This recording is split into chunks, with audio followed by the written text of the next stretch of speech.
Begini cara merasakan kehadiran Allah di setiap nafas. Halo, ini suara jiwa. Saya ingin bercerita tentang begini cara merasakan kehadiran Allah di setiap nafas, rahasia hati yang tenang.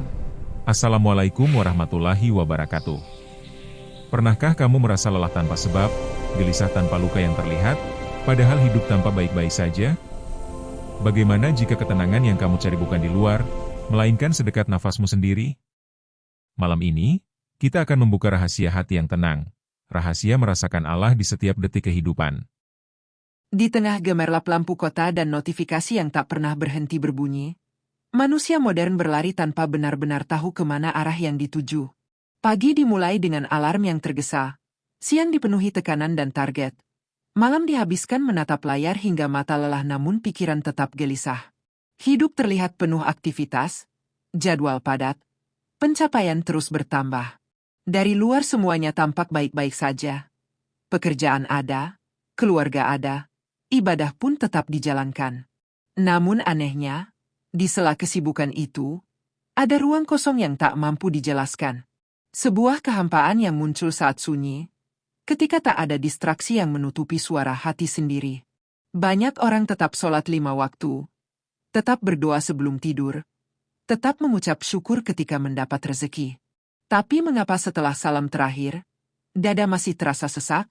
Mengapa setelah doa panjang dipanjatkan, pikiran tetap dipenuhi kecemasan tentang masa depan? Fenomena ini bukan tentang kurangnya ritual, melainkan hilangnya rasa. Gerakan dilakukan, bacaan dilafalkan, namun hati berjalan ke arah yang berbeda. Tubuh menghadap kiblat, tapi pikiran masih tertinggal di urusan dunia. Inilah ironi manusia modern. Ibadah ada, tapi kehadiran tidak terasa. Kesibukan telah menjadi candu yang dibanggakan. Kita merasa produktif, merasa berarti ketika jadwal penuh. Namun tanpa disadari, hati perlahan mengeras karena jarang diajak diam. Setiap kekosongan langsung diisi hiburan, setiap kegelisahan langsung ditutup dengan scrolling tanpa henti. Padahal mungkin yang dibutuhkan bukan tambahan hiburan, melainkan keheningan untuk merasakan kembali siapa yang selama ini memberi hidup. Hati yang terus berlari tanpa henti akan kehilangan arah, dan ketika arah hilang, ibadah pun terasa hambar. Ada orang yang menangis bukan karena tidak punya apa-apa, tetapi karena tidak merasakan apa-apa. Ia sholat, tetapi tidak merasa sedang berbicara dengan Tuhan. Ia membaca Al-Quran, tetapi tidak merasa sedang disentuh oleh firman-Nya. Ia berdoa, tetapi hatinya ragu apakah benar sedang didengar. Disinilah akar kegelisahan itu tumbuh, bukan karena Allah jauh, tetapi karena hati yang tidak hadir. Bukan karena ibadah kurang, tetapi karena maknanya tak lagi menyentuh jiwa. Kehidupan modern mengajarkan kita untuk fokus pada hasil, bukan rasa. Kita menghitung jumlah rakaat, bukan kedalaman khusyuk. Kita mengejar target dunia, tapi lupa mengevaluasi kondisi hati. Padahal ketenangan bukanlah hadiah dari pencapaian, melainkan buah dari kedekatan. Selama ibadah hanya menjadi kewajiban yang diselesaikan, bukan pertemuan yang dirindukan, maka hati akan tetap merasa sendirian meski lisan terus menyebut namanya. Bab ini adalah pintu kesadaran. Mungkin yang hilang bukan syalatnya, bukan doanya, bukan zikirnya, tetapi rasa kehadiran Allah di dalamnya. Allah tidak pernah menjauh, namun kita terlalu sibuk untuk menyadari kedekatannya. Dan sampai kita berhenti sejenak, menenangkan diri, serta benar-benar menghadirkan hati dalam setiap ibadah, maka kekosongan itu akan terus menghantui. Karena sejatinya, hati manusia tidak pernah diciptakan untuk hidup tanpa merasakan Tuhan di dalamnya. Setelah menyadari bahwa yang hilang bukan ibadahnya, melainkan rasa kehadirannya, kini kita sampai pada satu rahasia yang sering terlupakan, nafas. Sesuatu yang begitu dekat, begitu biasa, namun justru disitulah tanda cinta Allah yang paling nyata. Kita mencari ketenangan ke tempat jauh, padahal bukti kedekatannya berulang setiap detik di dalam dada. Nafas masuk, nafas keluar, tanpa kita minta, tanpa kita bayar. Itulah kehidupan yang dipinjamkan. Manusia modern sering lupa bahwa ia tidak pernah benar-benar mengendalikan hidupnya. Kita merasa kuat karena jadwal penuh, merasa berdaya karena penghasilan stabil, merasa aman karena tabungan cukup. Tapi satu tarikan nafas saja bisa berhenti, dan seluruh rencana dunia runtuh dalam sekejap. Nafas adalah pengingat paling lembut bahwa kita bergantung sepenuhnya kepadanya. Setiap hembusan adalah izin. Setiap detik adalah kesempatan. Bayangkan jika Allah menahan satu saja nafas kita. Tidak perlu bencana besar, tidak perlu kehilangan dramatis, cukup satu gangguan kecil pada udara yang masuk ke paru-paru, dan manusia yang paling sibuk pun akan berhenti dari segala ambisinya.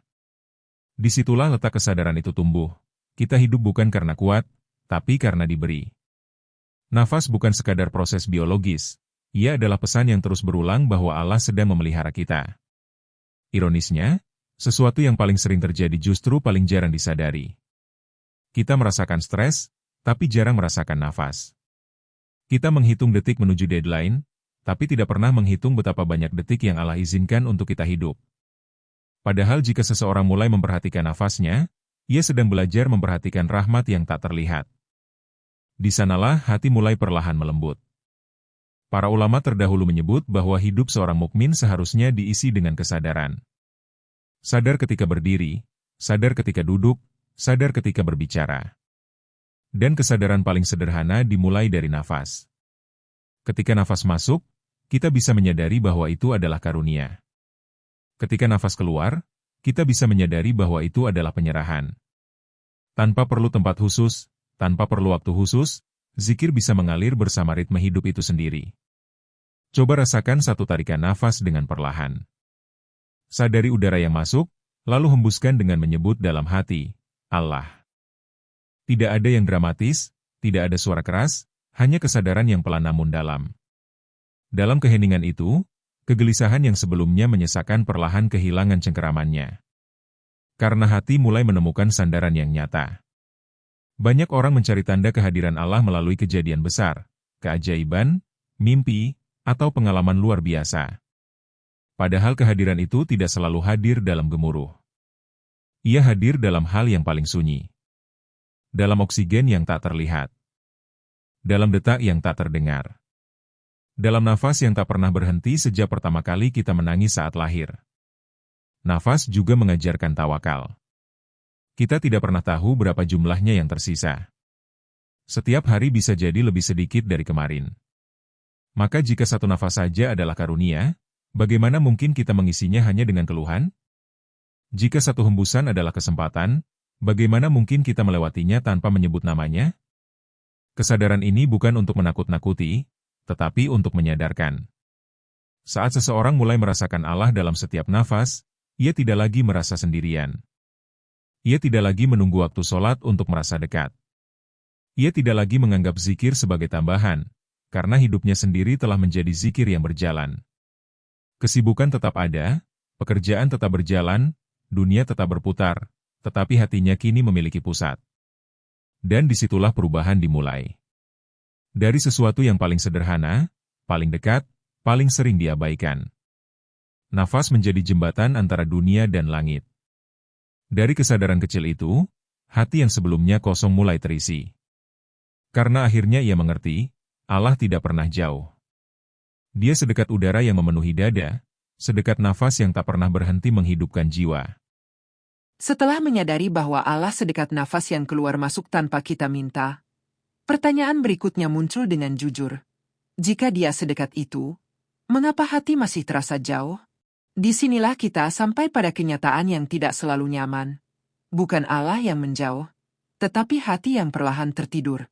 Tertidur oleh rutinitas, oleh dosa yang dianggap kecil, oleh penundaan taubat yang terus diulang dengan alasan, nanti saja.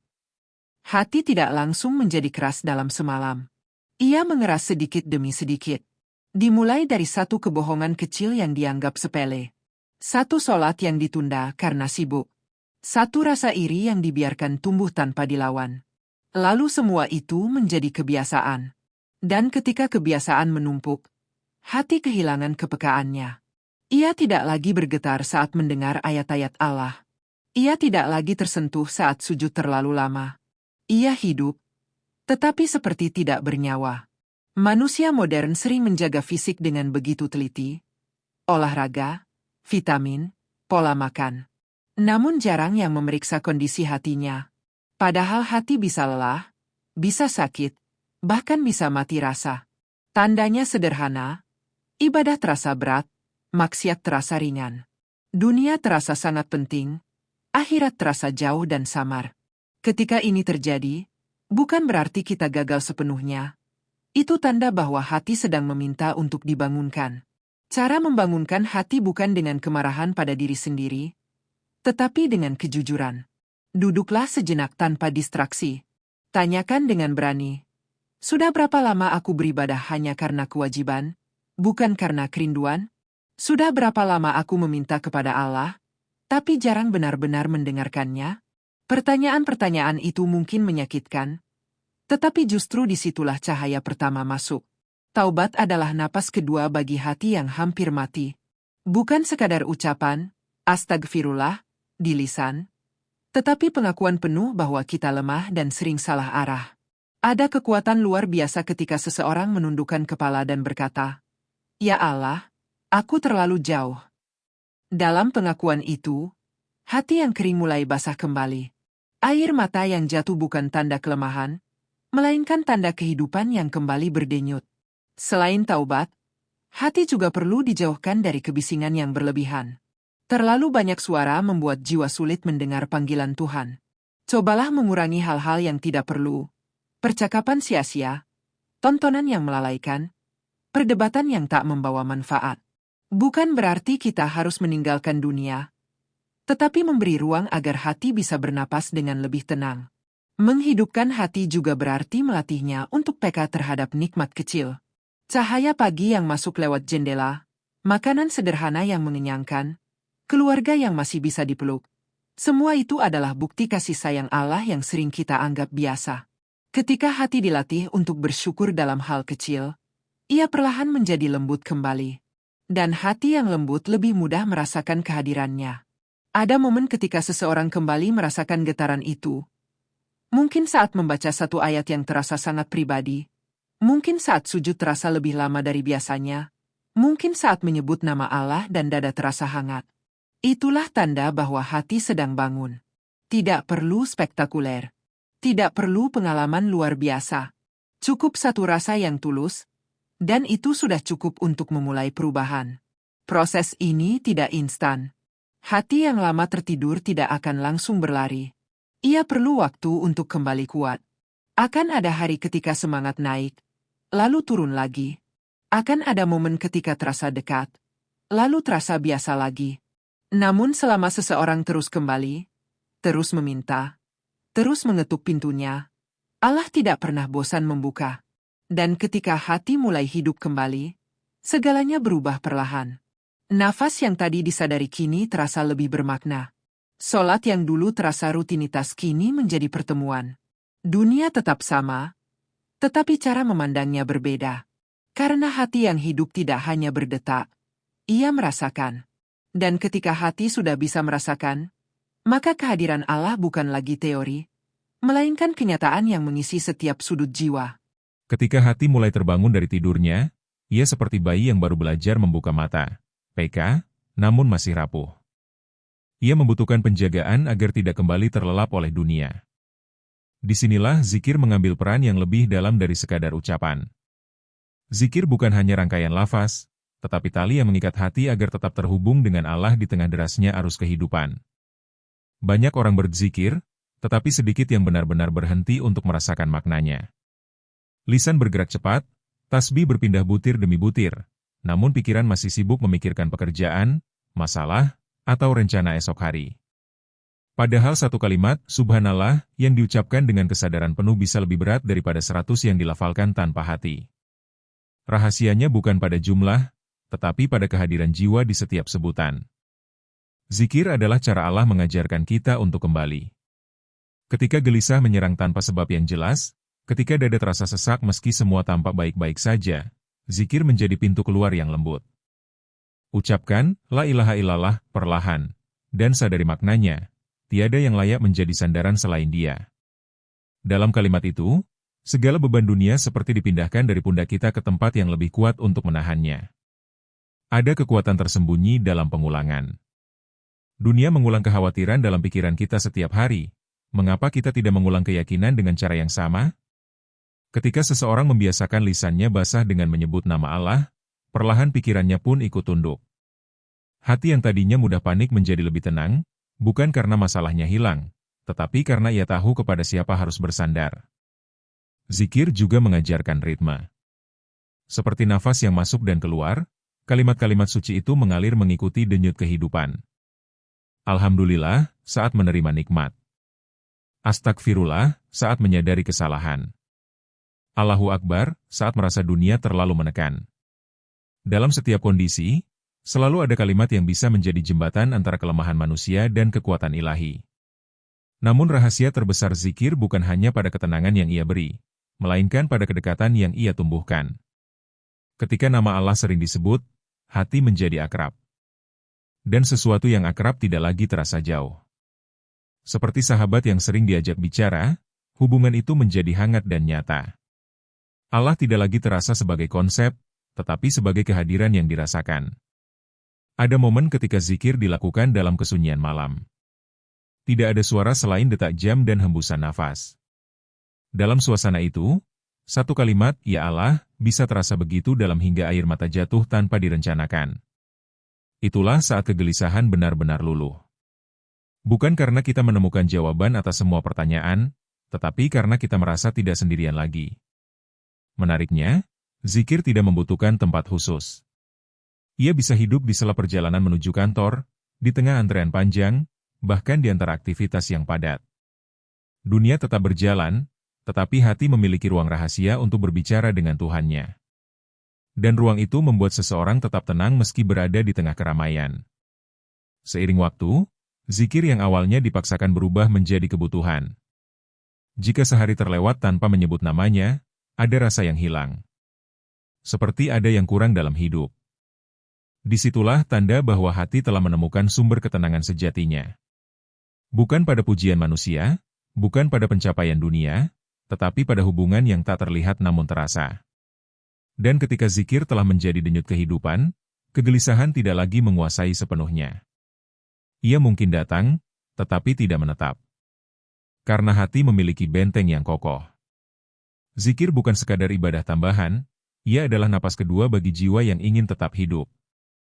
Dari sinilah ketenangan mulai berakar lebih dalam, mempersiapkan hati untuk merasakan pertemuan yang lebih agung dalam setiap sujud kepadanya. Setelah hati mulai hidup melalui zikir, ia perlahan merindukan sesuatu yang lebih dalam. Sebuah pertemuan yang bukan hanya lewat bisikan, tetapi lewat kehadiran penuh. Disinilah solat menemukan maknanya yang sejati. Bukan sekadar kewajiban yang ditunaikan 5 kali sehari, melainkan undangan langsung dari Allah untuk berdiri di hadapannya. Jika zikir adalah denyutnya, maka solat adalah detak jantung spiritual yang menjaga hidupnya tetap terarah. Selama ini banyak dari kita memperlakukan solat seperti daftar tugas. Datang tepat waktu, lakukan gerakan, baca bacaan, lalu selesai. Kita merasa lega karena sudah menunaikan kewajiban, tetapi tidak selalu merasa telah bertemu. Padahal setiap takbiratul ihram adalah gerbang. Saat tangan terangkat dan dunia ditinggalkan di belakang punggung, sebenarnya kita sedang berkata, "Ya Allah, hanya Engkau yang kini aku hadapi." Masalahnya bukan pada gerakan yang salah, melainkan pada hati yang sering tertinggal. Tubuh berdiri, tetapi pikiran masih mengatur rencana. Lisan membaca Al-Fatihah, tetapi hati sibuk memikirkan percakapan tadi siang. Kita sujud, tetapi tidak benar-benar merendah. Itulah sebabnya setelah salam, kita kembali merasa sama seperti sebelum sholat, karena kita belum benar-benar hadir. Bayangkan jika setiap sholat dipahami sebagai pertemuan terakhir. Seolah-olah itu adalah kesempatan terakhir kita berbicara kepada Allah sebelum nafas berhenti. Cara kita berdiri pasti berbeda, cara kita rukuk pasti lebih tunduk, cara kita sujud pasti lebih lama. Kesadaran seperti ini bukan untuk menakut-nakuti, tetapi untuk menghidupkan rasa bahwa sholat adalah momen paling intim antara hamba dan Tuhannya. Dalam rukuk, kita belajar merendahkan ego yang sering merasa benar. Dalam sujud, kita menempatkan bagian paling mulia dari tubuh, wajah, di tanah. Sebuah simbol bahwa di hadapan Allah, tidak ada jabatan, tidak ada harta, tidak ada gelar yang berarti. Hanya ada jiwa yang berserah. Dan justru dalam posisi paling rendah itulah, manusia berada paling dekat dengan penciptanya. Solat juga mengajarkan jeda. Di tengah dunia yang bergerak cepat, Allah memanggil kita untuk berhenti. 5 kali sehari, kita diberi ruang untuk menarik diri dari kebisingan dan kembali ke pusat. Tanpa jeda ini, hati mudah terseret arus ambisi dan kecemasan. Solat adalah jangkar yang menahan agar kita tidak hanyut terlalu jauh. Namun menghadirkan hati dalam solat bukan perkara instan. Ia perlu latihan. Mulailah dengan memahami makna bacaan. Resapi setiap ayat Al-Fatihah seolah itu adalah dialog pribadi. Ketika membaca, iakan nabu dua iyaka. Sadari bahwa kita benar-benar sedang mengakui ketergantungan total. Ketika mengucap, amin, hadirkan harapan yang tulus, bukan sekadar kebiasaan. Ada kalanya dalam satu solat, hanya satu momen yang terasa benar-benar khusyuk. Mungkin saat sujud terakhir, mungkin saat doa sebelum salam. Jangan remehkan momen itu. Itulah tanda hati sedang belajar hadir. Seiring waktu, momen-momen kecil itu akan membesar, mengisi seluruh rakaat dengan kesadaran yang utuh. Ketika solat berubah dari rutinitas menjadi pertemuan, efeknya terasa di luar sajadah. Seseorang menjadi lebih sabar, lebih tenang, lebih terjaga lisannya. Bukan karena ia berusaha terlihat saleh, tetapi karena hatinya telah disentuh berkali-kali setiap hari. Pertemuan yang konsisten melahirkan perubahan yang perlahan namun nyata. Dan pada akhirnya, solat bukan lagi beban yang harus diselesaikan, melainkan momen yang dirindukan. Panggilan azan tidak terdengar sebagai gangguan aktivitas, tetapi sebagai undangan pulang. Pulang kepada Zat yang memberi nafas, yang menghidupkan hati, yang menenangkan jiwa. Di sanalah rahasia itu semakin jelas. Ketenangan bukan ditemukan di luar, tetapi di dalam pertemuan yang tulus antara hamba dan Rabb-Nya. Setelah solat menjadi pertemuan yang dirindukan, hati mulai merasakan kekuatan baru. Namun kehidupan tidak selalu berjalan sesuai harapan. Justru setelah seseorang merasa lebih dekat dengan Allah, ujian sering datang mengetuk dengan cara yang tak terduga. Disinilah kualitas kedekatan itu diuji. Apakah ia hanya terasa saat tenang, atau tetap hidup saat badai menerpa? Takdir seringkali tidak sesuai dengan skenario yang kita susun rapi. Rencana yang sudah dipersiapkan bertahun-tahun bisa runtuh dalam hitungan hari. Hubungan yang dijaga sepenuh hati bisa berakhir tanpa penjelasan. Usaha yang dibangun dengan keringat bisa gagal di luar perkiraan. Pada titik itu, hati punya dua pilihan, menyalahkan keadaan, atau bersandar kepada Allah dengan keyakinan yang lebih dalam. Menerima takdir bukan berarti pasrah tanpa usaha. Ia adalah kesadaran bahwa setelah semua ikhtiar dilakukan, hasil tetap berada di tangannya. Banyak kegelisahan lahir bukan karena masalahnya terlalu besar, tetapi karena kita ingin mengendalikan sesuatu yang memang bukan wilayah kita. Ketika kontrol itu dilepaskan dan diganti dengan tawakal, dada yang sempit perlahan menjadi lapang. Bersandar kepada Allah dalam ujian adalah bentuk kedekatan yang paling jujur. Saat doa-doa tidak langsung dikabulkan, saat jawaban tak kunjung datang, disitulah kesetiaan hati diuji. Apakah kita hanya mencintai Allah ketika hidup terasa mudah? Ataukah kita tetap percaya bahwa di balik keterlambatan ada hikmah yang belum kita pahami? Ada kalanya Allah menghilangkan sesuatu yang kita cintai, bukan untuk menyiksa, tetapi untuk mengarahkan. Seperti seorang ibu yang menarik tangan anaknya menjauh dari api, meski sang anak menangis karena merasa kehilangan mainannya. Kita sering melihat kehilangan sebagai hukuman, padahal bisa jadi itu perlindungan.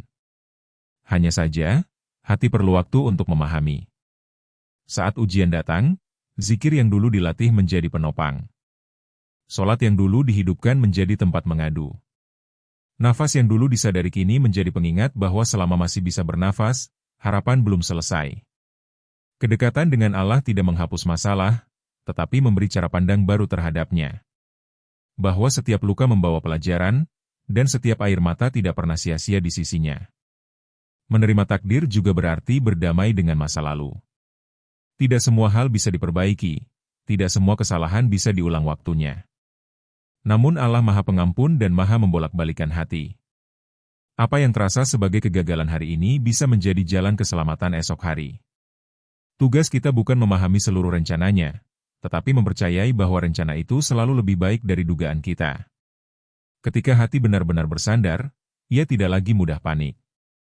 Ia mungkin sedih, tetapi tidak putus asa. Ia mungkin kecewa, tetapi tidak kehilangan arah. Karena ia tahu bahwa hidup ini bukan tentang menghindari ujian, melainkan tentang berjalan melewatinya bersama Allah. Dan berjalan bersamanya membuat beban terasa lebih ringan. Ada ketenangan aneh yang lahir setelah seseorang menerima takdir dengan lapang. Bukan karena semua masalah selesai, tetapi karena perlawanan dalam dirinya berhenti. Ia tidak lagi bertanya, mengapa aku, melainkan mulai bertanya, apa yang ingin Allah ajarkan kepadaku? Pertanyaan itu mengubah luka menjadi proses pertumbuhan. Dan pada akhirnya, menerima takdir adalah puncak dari rasa kehadiran Allah yang sejati.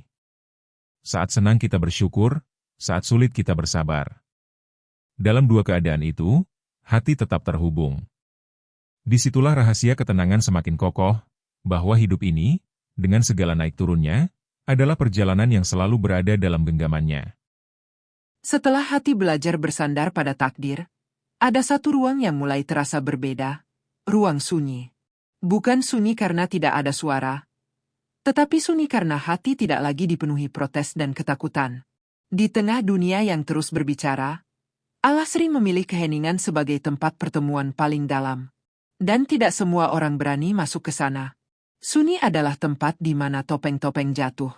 Tidak ada tepuk tangan, tidak ada pujian, tidak ada yang perlu dipertahankan. Hanya ada diri sendiri dan Allah. Banyak orang menghindari kesunyian karena di sanalah suara hati terdengar paling jelas. Padahal justru disitulah penyembuhan dimulai. Ketika kita berhenti berlari dari diri sendiri, kita mulai menemukan Tuhan dengan cara yang lebih nyata. Sepertiga malam adalah saksi paling jujur dari kesunyian itu. Saat sebagian besar manusia terlelap, ada hamba-hamba yang bangun dengan mata berat namun hati ringan. Bukan karena mereka lebih suci, tetapi karena mereka rindu. Dalam gelap yang tenang, satu doa bisa terasa lebih dalam daripada 1000 kata di siang hari. Air mata yang jatuh di sajadah malam sering menjadi bahasa yang tak mampu diucapkan siang hari. Namun menemukan Allah dalam sunyi tidak selalu berarti harus menunggu tengah malam. Ia bisa hadir di sela waktu setelah sholat, di sudut kamar yang sederhana, bahkan di dalam kendaraan saat perjalanan panjang. Sunyi bukan tentang tempat, tetapi tentang kondisi hati yang memberi ruang. Ruang untuk mendengar, bukan hanya berbicara. Dalam kesunyian, kita belajar jujur. Mengakui kelemahan tanpa pembelaan. Mengakui dosa tanpa alasan. Mengakui ketakutan tanpa gengsi. Dan anehnya, justru dalam pengakuan itu, hati merasa lebih kuat. Karena kita tidak lagi berpura-pura di hadapan Zat yang Maha mengetahui segalanya. Kita datang apa adanya, dan itu cukup. Sunyi juga mengajarkan kita untuk mendengar ayat-ayat Allah yang selama ini terlewat. Bukan hanya ayat yang tertulis dalam mushaf, tetapi ayat yang tersebar dalam kehidupan. Angin yang berhembus pelan, detak jantung yang stabil, langit malam yang luas, semuanya berbicara bagi hati yang mau diam. Dunia yang sebelumnya terasa biasa kini berubah menjadi tanda-tanda kebesarannya. Ada rasa haru yang sulit dijelaskan ketika seseorang benar-benar menikmati momen sunyi bersama Allah. Tidak ada permintaan besar, tidak ada daftar panjang doa. Kadang hanya duduk diam, merasakan nafas, dan menyebut namanya perlahan. Dalam kesederhanaan itu, hati merasakan kedekatan yang tidak bisa dibeli dengan apapun di dunia ini. Semakin sering seseorang masuk ke ruang sunyi, semakin ia mengenal dirinya. Ia tahu titik lemahnya, ia tahu godaan yang sering menjatuhkannya, ia tahu luka yang belum sembuh.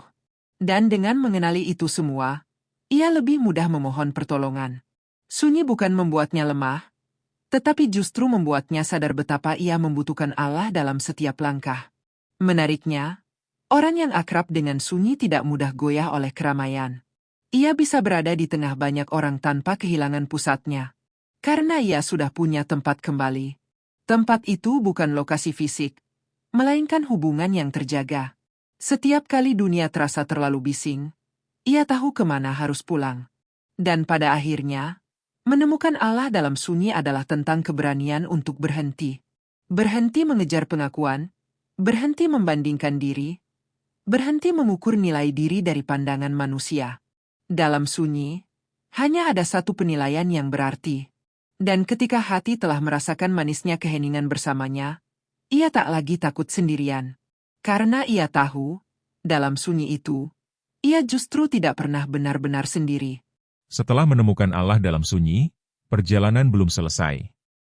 Justru disinilah ujian sebenarnya dimulai, bagaimana membawa rasa itu kembali ke tengah keramaian. Mudah merasa dekat saat malam tenang dan dunia tertidur. Namun bisakah kedekatan itu tetap hidup saat pagi datang dengan kesibukan, tuntutan, dan hiruk-pikuk kehidupan? Bab ini adalah tentang menjadikan kesadaran ilahi bukan hanya pengalaman sesaat, tetapi cara hidup yang menetap.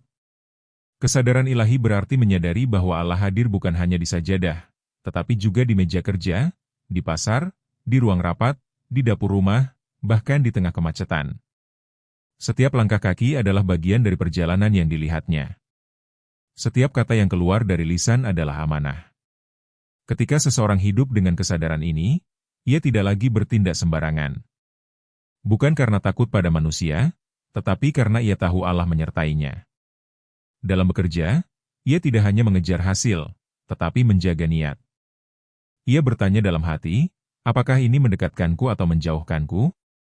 Dalam berbicara, ia tidak hanya memikirkan benar atau salah, tetapi juga apakah ucapannya membawa kebaikan atau melukai.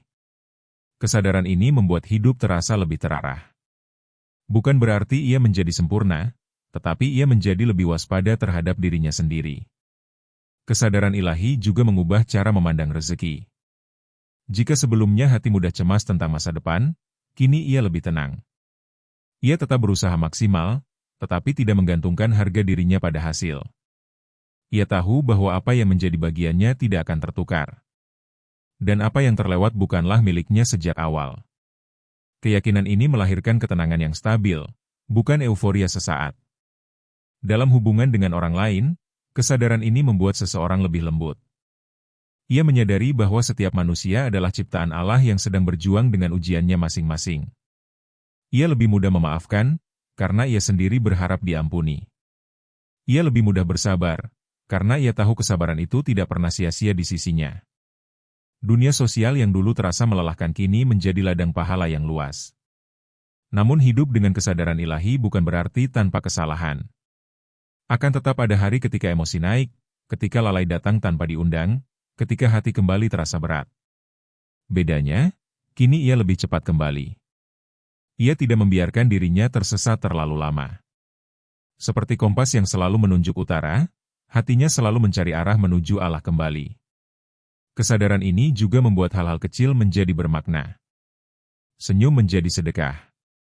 Menyingkirkan duri di jalan menjadi ibadah. Menahan amarah menjadi kemenangan pribadi. Hidup tidak lagi dibagi antara urusan dunia dan urusan akhirat. Semuanya menjadi satu kesatuan yang terhubung, selama niatnya lurus dan hatinya sadar. Seiring waktu, kesadaran ilahi membentuk karakter. Ia tidak mudah iri karena tahu setiap orang punya takdirnya. Ia tidak mudah sombong karena sadar semua yang dimiliki hanyalah titipan. Ia tidak mudah putus asa karena percaya selalu ada hikmah di balik peristiwa. Hatinya menjadi stabil, tidak terlalu tinggi saat dipuji, tidak terlalu jatuh saat dicela. Pada akhirnya, hidup dengan kesadaran Allah di setiap langkah adalah puncak dari perjalanan ini. Dari kehampaan di tengah keramaian, dari nafas yang mulai disadari, dari hati yang dibangunkan, dari zikir yang dihidupkan, dari sholat yang dirindukan, dari takdir yang diterima, hingga sunyi yang dinikmati, semuanya bermuara di sini. Pada kehidupan yang berjalan bersama Allah, bukan hanya berbicara tentangnya. Dan ketika seseorang telah sampai pada tahap ini, ia tidak lagi mencari ketenangan kemana-mana. Karena ia tahu, ketenangan bukan tempat yang harus ditemukan, melainkan keadaan hati yang selalu terhubung. Setiap nafas menjadi zikir. Setiap langkah menjadi ibadah. Setiap detik menjadi kesempatan untuk lebih dekat. Inilah rahasia hati yang tenang, hidup dalam kesadaran bahwa Allah selalu hadir, dan kita memilih untuk menyadarinya. Perjalanan ini dimulai dari kehampaan di tengah keramaian, dan kini kita sampai pada satu titik yang lebih dalam, hati yang pulang. Pulang bukan berarti berpindah tempat, tetapi kembali kepada fitrah. Kembali kepada kesadaran bahwa sejak awal, Hati manusia memang diciptakan untuk merasa dekat dengan Tuhannya. Semua kegelisahan yang pernah kita rasakan sejatinya adalah sinyal bahwa hati sedang tersesat arah. Kita pernah mencari ketenangan dalam pencapaian. Kita pernah mencarinya dalam pengakuan manusia. Kita pernah mencarinya dalam kesibukan tanpa henti. Namun tidak ada yang benar-benar menetap. Semua terasa sementara. Karena hati tidak diciptakan untuk disandarkan pada yang sementara.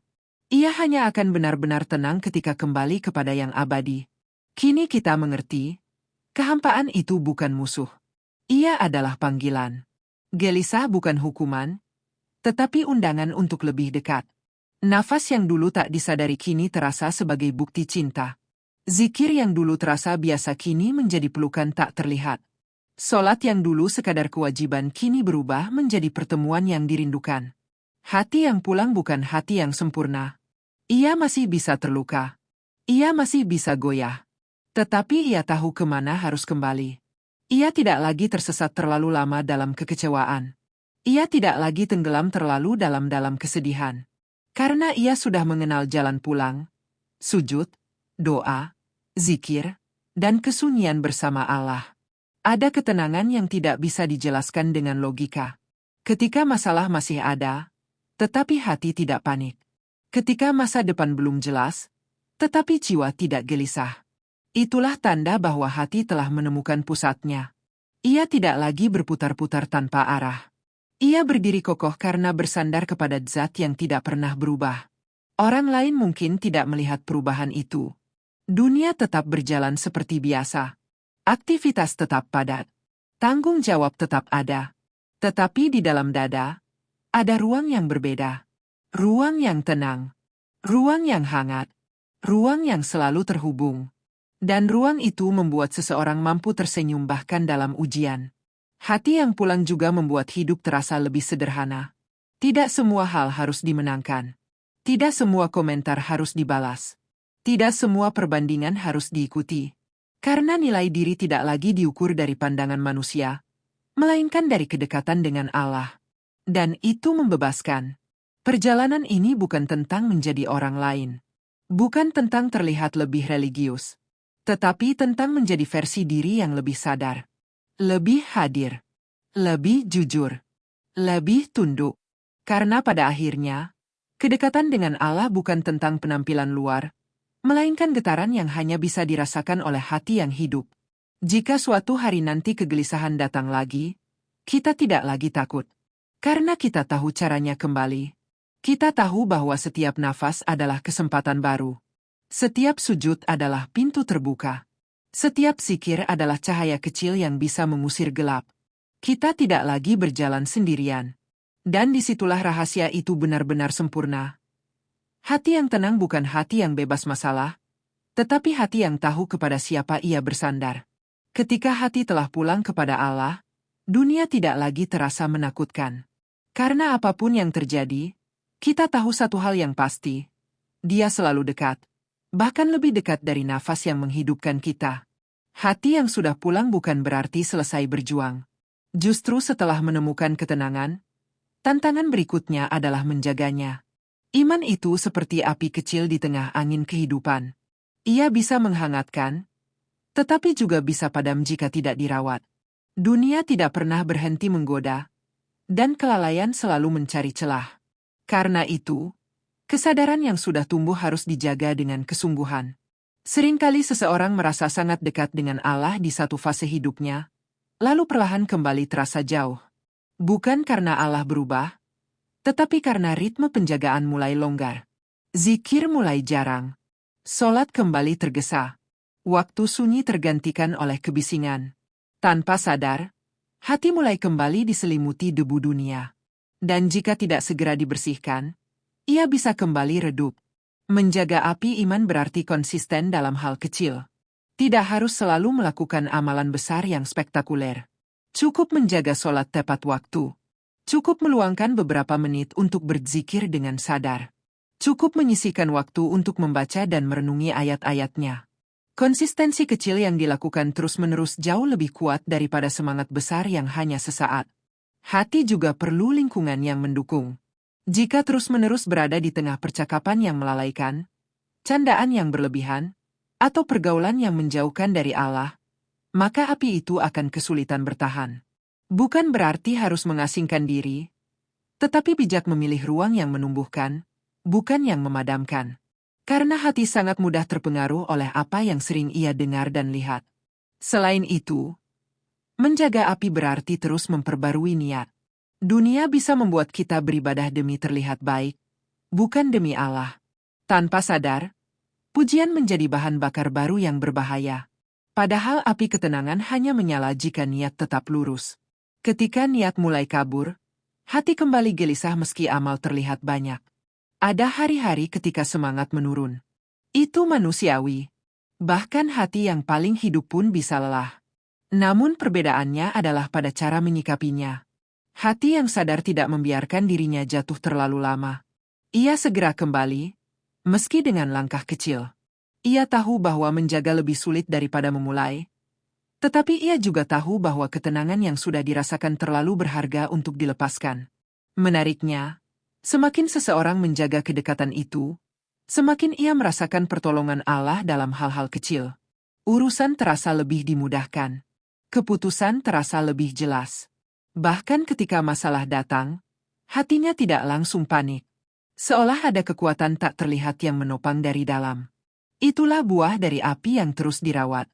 Menjaga iman juga berarti siap menghadapi ujian baru. Karena setiap kenaikan derajat sering diiringi ujian yang berbeda tingkatnya.